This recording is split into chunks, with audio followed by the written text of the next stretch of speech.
Hello, everyone. Welcome to another episode of the Diary of Football Coach. In this podcast, we bring you football coaches from all over the world, across England, to discuss various topics around football coaching. So today we discuss about the women's football game. It's growing increasingly fast, and we're here to discuss with Stefan everything about it.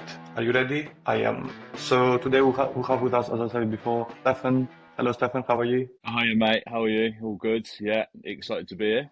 Thanks for accepting the invitation. Can you tell us a little bit about your journey in coaching and Yeah, how did you lead yourself into a women's game? yeah. So my journey is I grew up obviously playing, as most kids do, in the UK. I had a little crack at sort of non-league football around step five, step six, but it wasn't really for me. And then it actually happened all for me over COVID. I was working in hospitality and the bars and restaurants in London before the lockdown. And then during the lockdown, I went actually to work in a supermarket, and it literally just changed my entire outlook on life and what I wanted to do.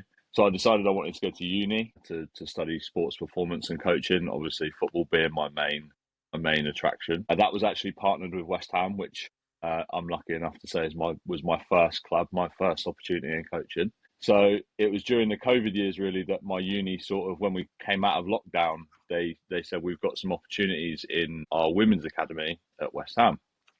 And me being me and saying I kind of made a deal with myself to say yes to every opportunity really early on, and it turned out well, and I've been told ever since you should just keep saying yes. But said yes to the women's academy at West Ham, and then sort of like never looked back from there. Really, that was 2020 when I started that in October 2020, and that was with their second tier pathway in the academy.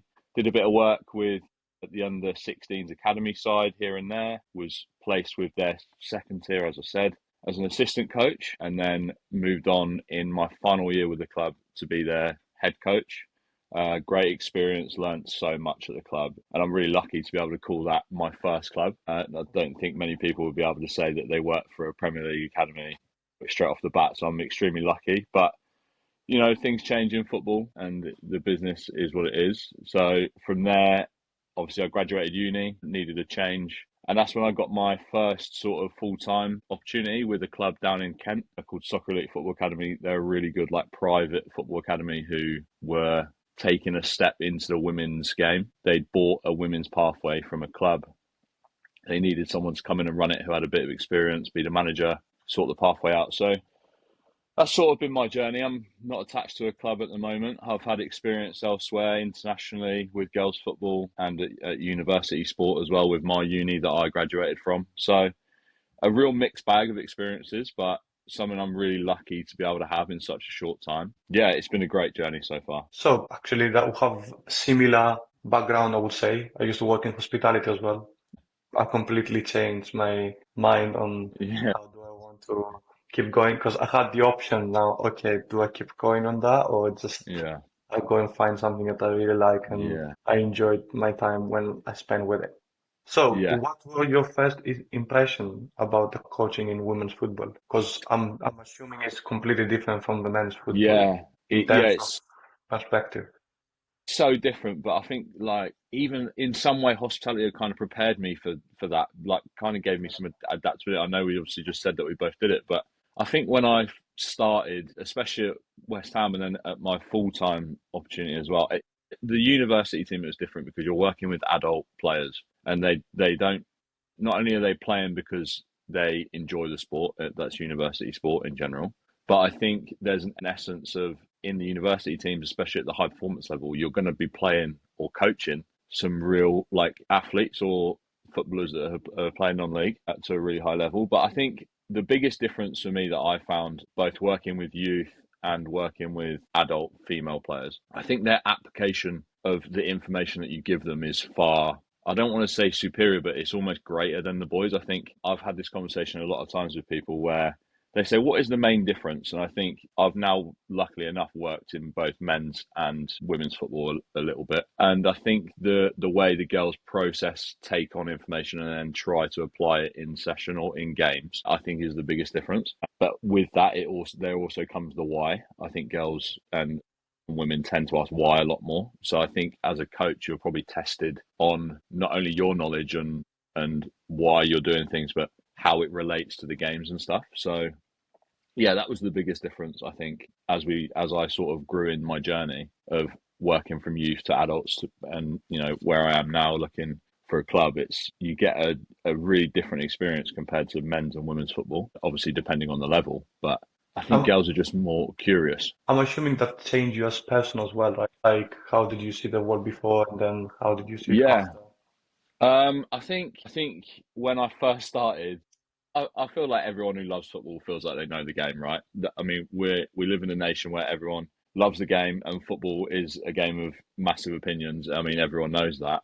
Yeah. Um, but I think when I walked into football, especially to coach, and I thought, I know what I'm doing. I know what I'm talking about. I understand the game. A typical someone that watches football all the time thinks they know the game inside out. But then I think when you put yourself in that situation with players who are at academy level, especially, they're on the cusp of getting their first year pro contracts or getting a look in at non-league clubs or being part of a Premier League WSL women's setup. I think it makes you realise that you actually know nothing at all, and you not only do your players ask why, but then it makes you ask why, and why am I doing this? Why? How does it relate? Why do people take on information differently to, Daisy might take on information different to Jasmine, and why does that happen? What do they need from me, in the long term to help their development? And I think that probably sort of fed into my real world as well. Real world outside of coaching. I always say coaching is not really a real job, to be honest, because it's so enjoyable. But yeah, you just kind of learn to be a bit more adaptable.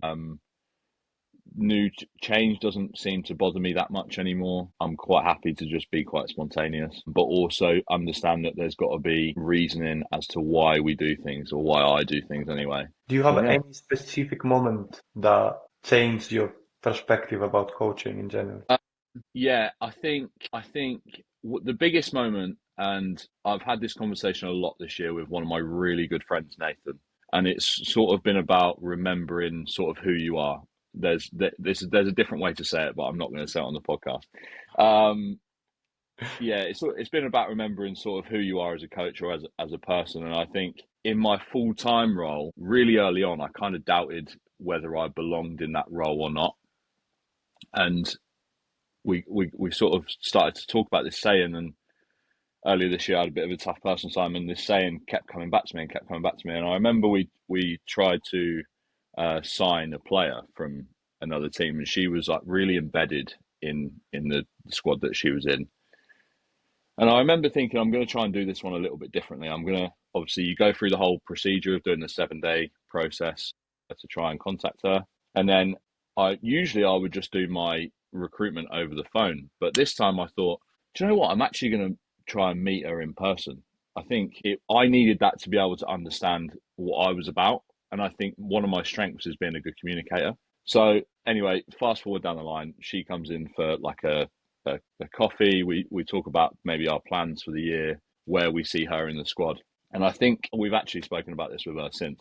And we said I knew within the first 5 minutes that she wanted to be there, but I think some of it was down to her that she saw the opportunity that she had, but I think also I knew that I could talk and I knew that I could sell the program to her, and that was like the moment where I thought, yeah, do you know what? You are actually like you should back yourself more. You should back yourself more, and I think you challenge yourself so much, or I challenge myself so much, that you've got to remember who you are. And I think when you realize who you are and you get comfortable and you play to your strengths, those sort of moments can really help you in the long run. That was a really long winded answer. Yeah. But yeah, that was sort of my moment where, maybe not on the pitch. I've had loads of moments on the pitch, but outside the pitch to do with football in general, that was my moment when I thought, yeah, do you know what? You can actually do this. I think you can operate at a level where, you know, players don't just play for enjoyment; they play for because they are good enough to be there. I'm trying. I'm assuming is the thing that sometimes we're saying to the players what we want to hear as well. Yeah, yeah, yeah. Potentially, yeah. I guess it was a recruitment meeting as well, so maybe I was really selling the dream. But yeah, no, I've probably had like, go on. I was thinking, do you have any specific frameworks that you use to recruit these players? It's really difficult in non-league because obviously, especially in women's football, because a lot of women play with their mates, and that even if they are good enough to play a higher level, likely they don't really want to leave. So you have to obviously go through the whole process of the 7 days to recruit someone or contact someone. But I think my framework was thought like, oh, we're a brand new club, we've got a great product, we've got a lovely home ground. We have great people around the club. All it takes is a phone call. And it wasn't, I just couldn't feel it landing really. And I thought that's why I was going to do something different with the one that obviously came into the club to meet me. And it wasn't really landing. I couldn't really work out why. So the framework from then on became, okay, I can talk and I know that I can sell the product in now the bonus you obviously get with that is that most of the time your ownership group is also at the club because it's obviously quite a small club. So as soon as they see a new player come through the door, they're already on board. They want to sell the product as well. They want to sell the program to her. So you kind of end up making this small real bubble where not only are you playing to your strengths, but you're also inadvertently playing to the ownership strengths of like the two guys that run that club can great communicators, great sellers. They know how to sell the club and make it is a great club, but they know how to get that point across. So you almost create this bubble where they're sort of hearing it. The player would be hearing it from three or four different sides, and then they start to go, "Yeah, I can see the idea. I can see the environment." But that was sort of the framework that I went for, really, with recruitment. I think in non-league it's really difficult. Obviously, you can go after players that get released from academies and stuff, and sort of be a sort of club in and around your area that feeds off maybe the bigger clubs when they release players, or just to give opportunities to players that are obviously leaving those clubs. We tried to do that a lot and sort of getting partnership with clubs. We created like one real solid partnership, and then one was sort of like an on-off one that didn't really take off. But yeah, the intention was there to recruit that way. So you work with all these kind of clubs and Mm-hmm. West Ham and the university. What kind of experience did you take from that to help you be a better coach in a way? I'll take something different from each club, and I think even each year at West Ham, I think was different for me. I think the first year made me realise the biggest point I took from that first year at West Ham, I think, was that sometimes people aren't going to do it the way you like it. That doesn't mean that you don't do it or you disagree. I think you should do your best to support your coach. My second year at West Ham was more, I took a lot of like partnership values from that. I worked really closely with, luckily now he's one of my good mates, Cormac, sort of partnership co-coaching in that sort of aspect. And then my third year, which was my final year with the club, when I was the head coach, I think it made me realise that, girls football is much, much bigger than you realise. And I think especially at academy level, players are really, really talented, really talented. That's not to say that they're going to go pro or play, a prolonged career because, there's stats and stuff to say that girls drop out of football really young. Yeah, that year was definitely like the standard is much higher. And I think if you're not, you'll get found out quite quick if you're not up to that level as a coach, or you don't back yourself, you don't remember who you are, just to go back to that phrase. But if you don't remember who you are, then you'll get found out quite quick. But also how to manage upwards. I think at West Ham, you're dealing with a lot of people that have either been in the pro game or around that sort of level. How to manage upwards, especially at university, it was different. I think the thing I took most from there was, yes, university sport is about the social side. I think if you go into high performance university sport, so we were really lucky enough to have a high performance team, like I don't know what you would call it, like a high performance department. And football was one of those. And that taught me that, yes, it is a social side and you will have a great time in your team if you can create the right environment with your players and your coach and staff. And obviously don't forget, this is adult players now. This is 18 and upwards. So yeah, it becomes in that environment a lot more about winning, a lot more about results. Maybe it doesn't feel like it is. I think when I was really lucky enough to work with a guy called Alfie Crickmar, who's currently at Hashtag, and he is at the university as well as a tutor. Great coach, great guy. And I think even though maybe we didn't feel like, okay, it's really the pressure is on, I think the team we had, we obviously knew that we were quite strong.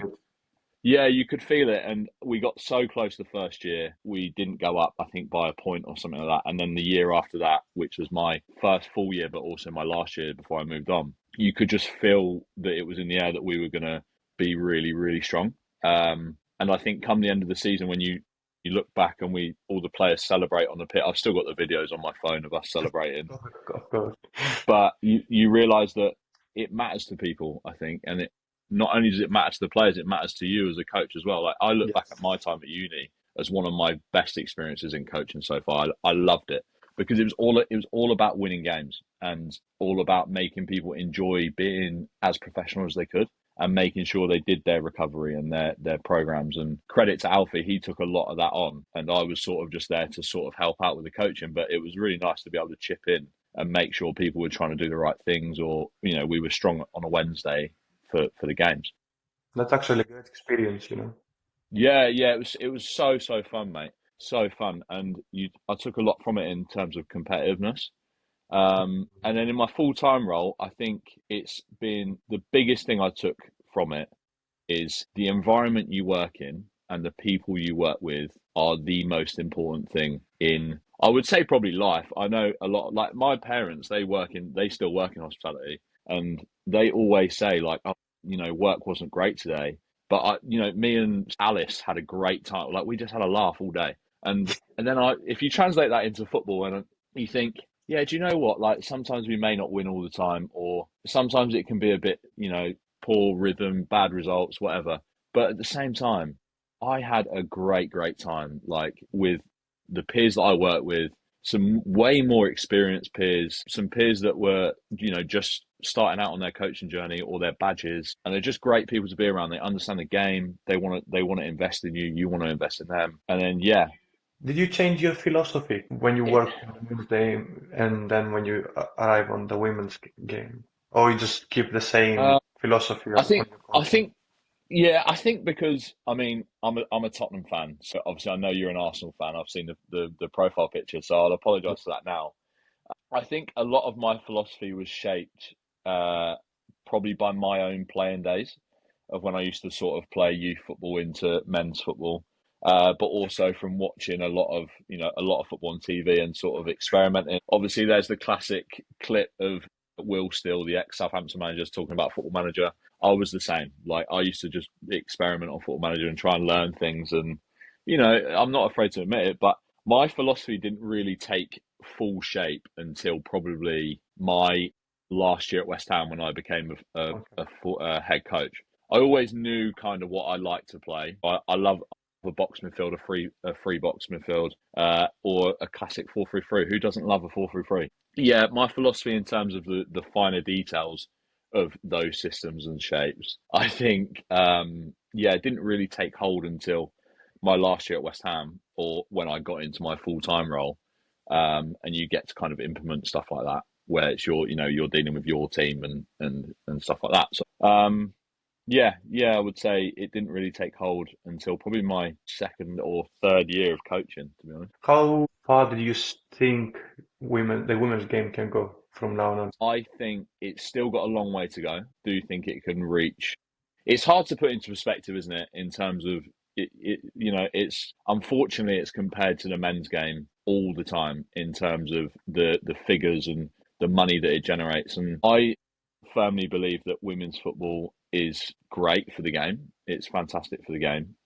It's a pleasure to work in. There are some great people that work in women's football, and there are some even better players that are currently playing in women's football. I've got thousands of, not thousands, but I've got enough stories from women's football to tell you that the girls can play, and they're very very good, and they take it seriously. But I think it can really reach the levels of, okay, maybe not the levels of the Premier League or the Champions League or the World Cup, but I definitely think it can get close in its own sphere, in its own world. I think it can go to the moon. I think it's so much potential. Obviously, the games are streamed now here on TV in the UK. They're on pretty much every week. I think they have like two or three slots on Sky Sports. They've got, pretty sure the TNT stuff is on, and not to mention like the FA Cup. There's a huge thing at the moment about the FA Cup prize money. Obviously, I've just been at Lewis down in Brighton as my last club working with the men's side, but I think they're starting some kind of initiative to try and make the men's and women's FA Cup equal pay. Yeah, it can go as far as it wants to go. It's just got to have the right people around it, I think, and have the right coaches in it. And I think what's important is to have coaches that are invested in the women's game. They want to know about it. They want to talk about it. They want to watch it. I think the problem, and this is just my opinion, I think the problem will arise where you'll get coaches, because I'm sure you know what it's like. Everyone in our industry wants to work somewhere, and rightly they should get somewhere to work.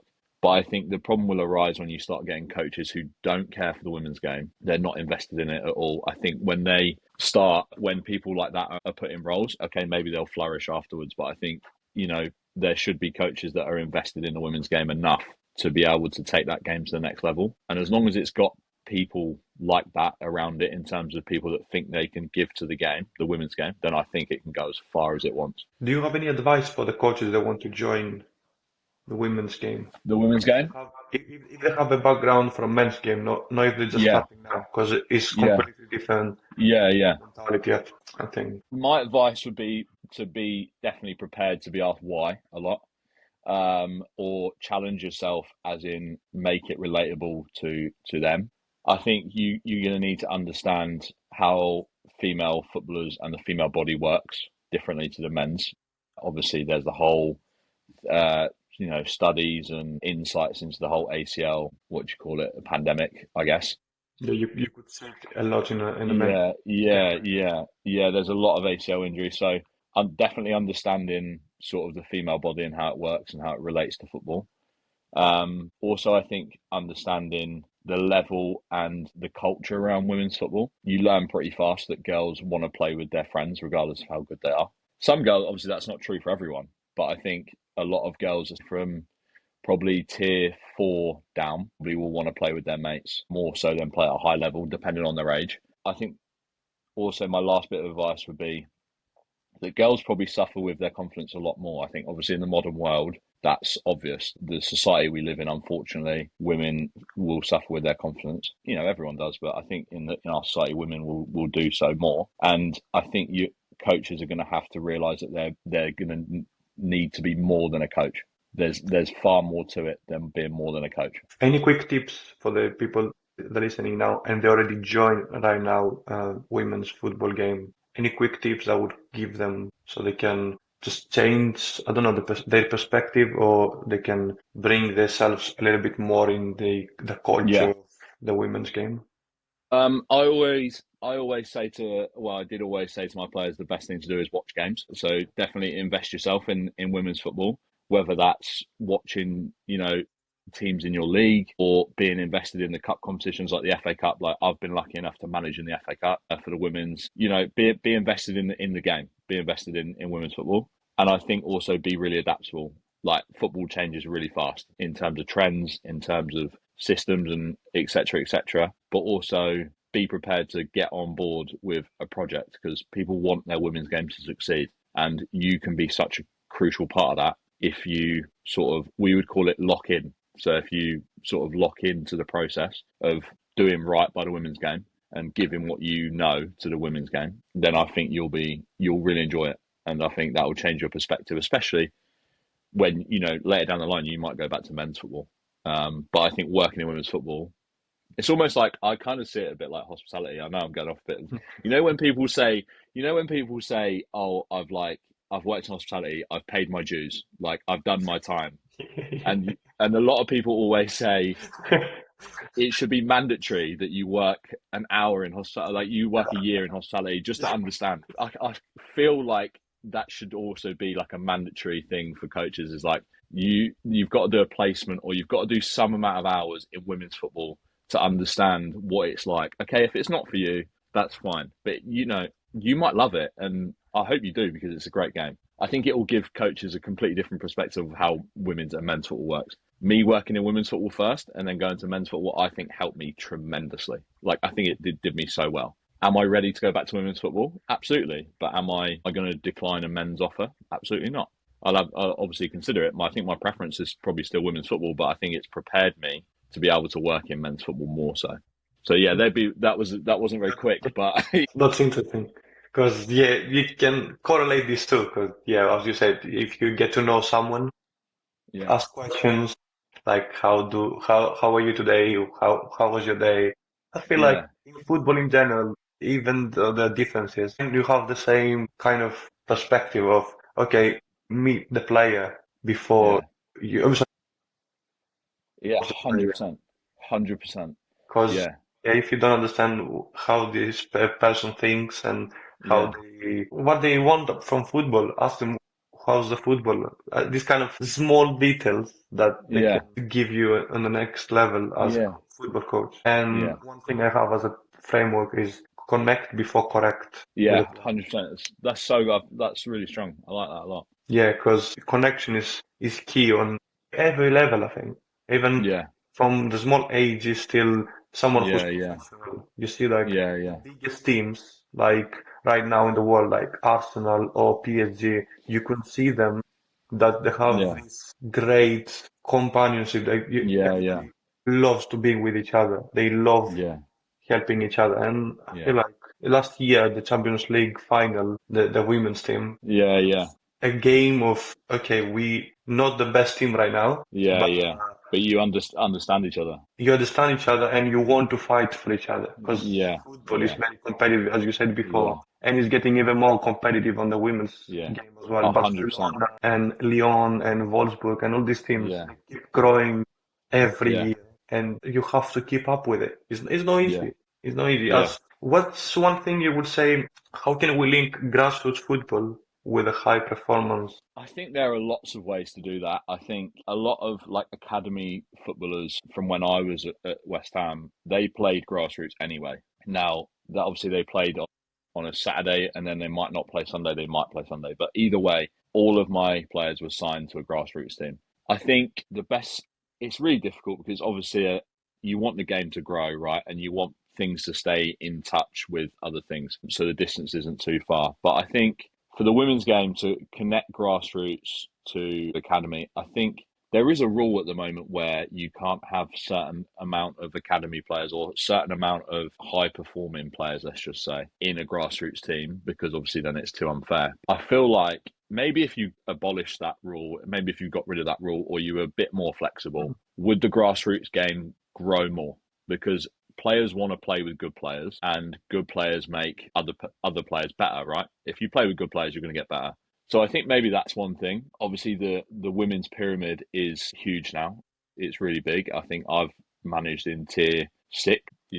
Had the whole FA Cup thing, but the level of the pyramids is really different. So I think I've always said step 6 is where it starts to get a bit more serious. I think when you go to step 5, that's when you start to get bigger teams. So for example, Millwall are in step 5, Dartford are in step 5 or 4, I think. But there are really big teams spread right out across the pyramid. So for example, in tier 5, Brentford are in tier 5, and they're a Premier League backed financial club, right?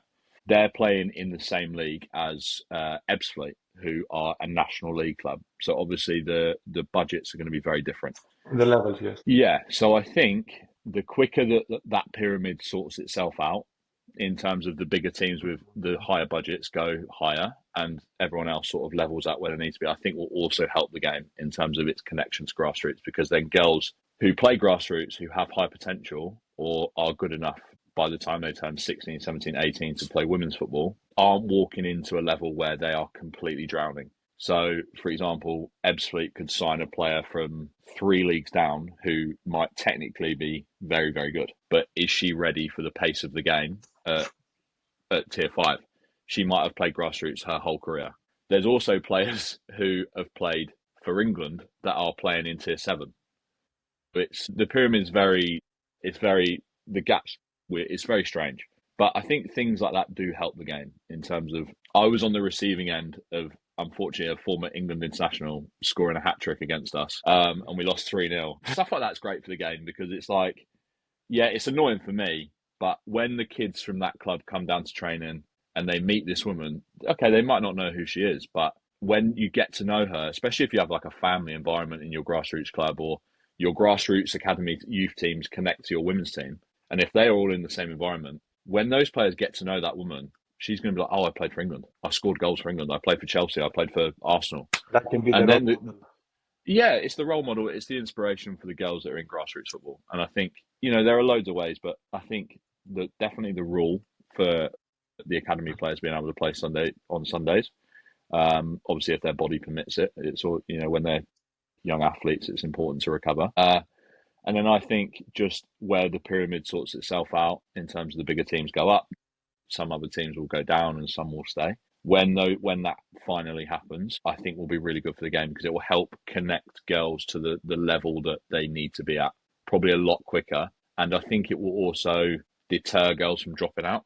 I think it's probably really difficult. Again, long-winded, I'm really sorry. But I think we would know what it's like, right? We've played the game. And I think when you play at a level where maybe your team's struggling, but then you play against a really strong team and you get popped off the park, you're like, we're not at this level. Yes. We're not at this level. And it can be like that. As well. Yeah, 100%. And I think if you look at the women's game, there's so many goals going in, so many goals. And I think that's because the level is very, the gap's too big between the top teams in some leagues and the bottom teams in some leagues. And I think when that levels out, I think it will be really helpful for the game because girls will understand where their level is. And then you can sort of really start to see how grassroots can help the next step of the women's game. So as we finishing this podcast, I don't want to keep you for long. No, it's all good. What's one thing we should discuss right now on the women's football that we don't discuss enough? I think, obviously, I know there's a lot of stuff around the ACL injuries and there's a lot of research going into it.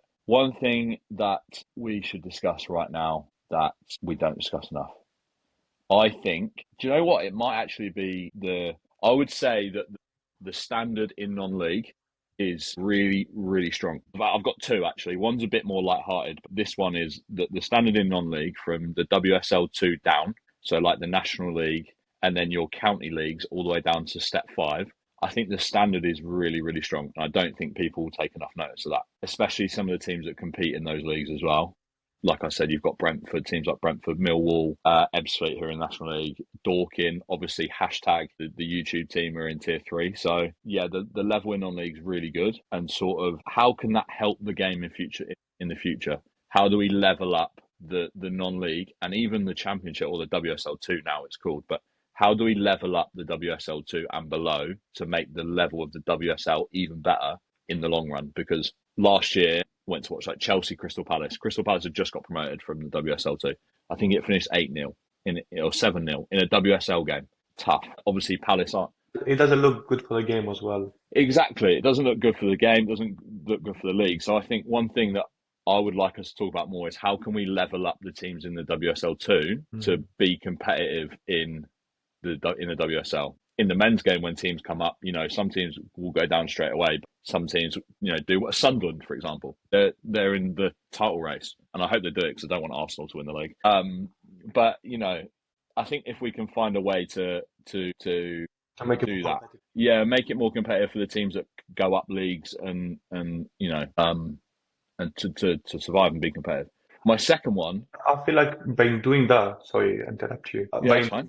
You will increase more visibility of the sport as well. 100%. If people that don't want to see someone getting battered 7-0 every game, it's not fun. Yes, that's not for me. It's nice to watch the players scoring goals, but I want to see competitiveness increase the visibility of any sport. Yeah, and I think if you increase the visibility, you increase participation. Yeah, therefore the game grows. My second one, which is the little light-hearted one, is the amount of games that are being played in proper stadiums now, in terms of all the way up from non-league. Obviously, in the WSL, a lot of teams play in the club stadium. For example, Charlton, they play at the Valley. It's really enjoyable to see that the women's game is being played in big stadiums in front of big crowds. Like the Arsenal ladies team, for example, they played Chelsea at the Emirates the other day. I know their record crowd is something like nearly 70,000, I think, or 60,000. So stuff like that is so good for the game, and it doesn't get spoken about enough. Girls deserve to play in these big arenas, and you've seen it. England are Euros champions, and we've done really well recently, and the game's great. But it just needs more eyes on, I think, and it needs people to tune in and lock in more. and go to games, go and watch, go and enjoy the game. Don't sit there and go, oh, it's not this, it's not that, it's not.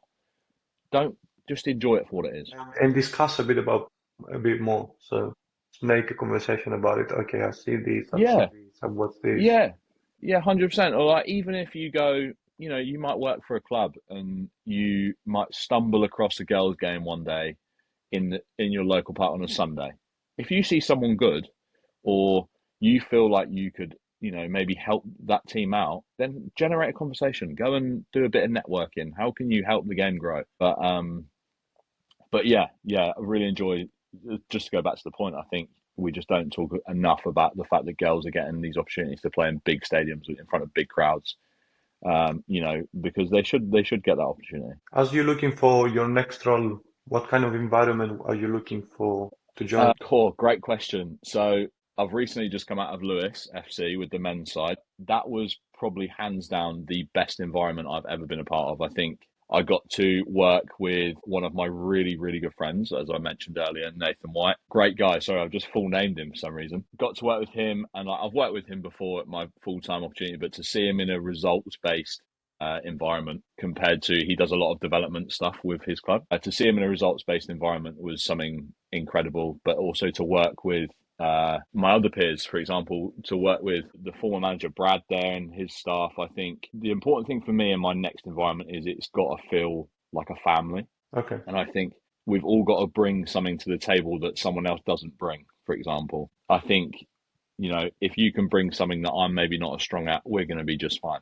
But also, I think in terms of the environment on the playing side, I think it's really important to sort of walk into an environment where people want to improve, they want to get better. And I always say at every club I've been at, my desire to improve and get better is right up here, and yours should be, if not here, even higher, because you're playing at the end of the day. I want you to have a good career. So if you can get to my level or above me in terms of how much you care to improve, we're going to have a great time, because I'm desperate to help you get better, basically. So yeah, they're the big ones for me, I think. Just have just a committed squad in terms of players and staff that I work with, but also just have an environment where, at the end of the day, football is life. We all know that in terms of what we do for our job. I think the people, I said it earlier, the people you work with are probably the most important thing, and the environment you create and the family that you have together, regardless of win, lose or draw on a Saturday or a Sunday or a Tuesday night at 7:45. That's the most important thing, because then it doesn't feel like work. But yeah, bit of a long-winded one, but that's what I'm looking for really in my next sort of opportunity. Perfect, Steffen. Thank you so much. I hope you enjoyed it. Thank you, mate. Yeah, I loved it. Thanks so much, mate. And see you next time. Yes, see you again. Thank you. See ya.